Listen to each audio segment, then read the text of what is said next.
And back here in the United States, when it comes to the election, there is more at stake than the White House and control of Capitol Hill. Voters in West Virginia are considering a measure that would add a constitutional amendment banning assisted suicide.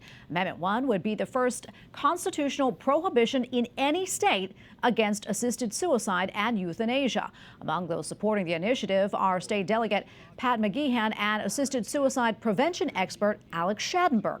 The Diocese of Wheeling-Charleston also supports the proposal, with Bishop Mark Brennan encouraging the state's faithful to vote for the amendment. Assisted suicide is legal in several states, including California, Colorado, Hawaii, Maine, Montana, New Jersey, New Mexico, Oregon, Vermont, Washington, and in Washington, D.C. And for more, we turn now to Kayla Kessinger, former West Virginia State Delegate and pro-life advocate. Kayla, good to be with you today. We appreciate you coming on. As mentioned, assisted suicide is legal in several states and here in the District of Columbia. However, in West Virginia, it seems many want to go a much different route. Talk to us about that and more about Amendment 1.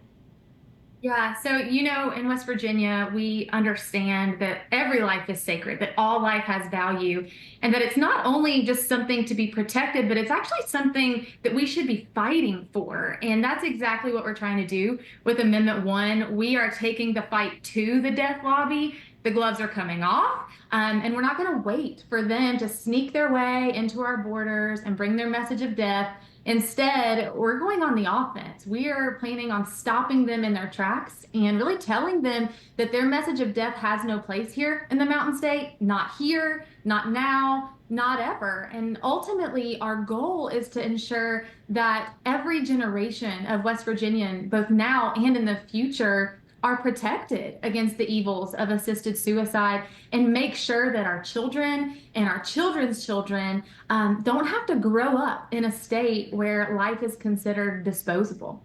Yeah, and Kayla, we mentioned that the Diocese of Wheeling-Charleston and Bishop Mark Brennan have really been outspoken in supporting this pro-life initiative. What have you heard from other church leaders?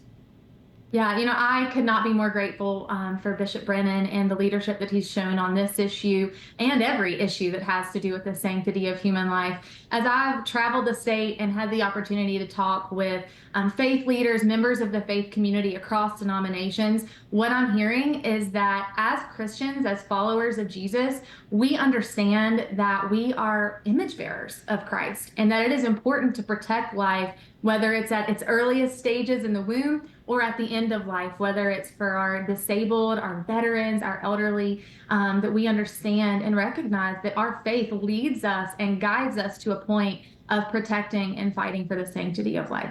Kayla, I know you're going around the state. Any sense of how this may go?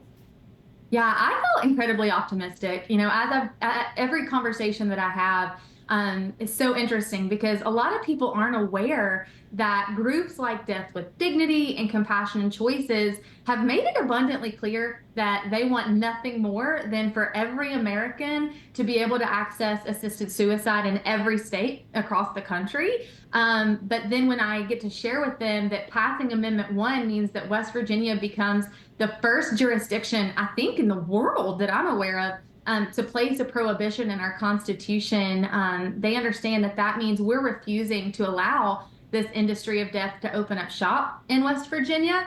And we as West Virginians find it offensive that there are groups out there that want to insinuate that our aging loved ones, our veterans, the disabled, that their mere existence is nothing more than a burden. In West Virginia, we know that we care about our most vulnerable. We care about each other. That's what makes West Virginia's culture so different and so unique. And it's something that we want to protect.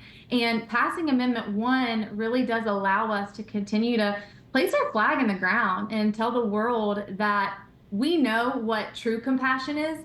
And it's not killing our loved ones faster. It's walking with them in their time of deepest need, sacrificing our own comfort so that they can recognize and understand that they're not a burden and that their life has always and will always have value. Okay, Kayla, thank you so much for coming on and talking to us and telling us what is at stake here. We appreciate it. God bless.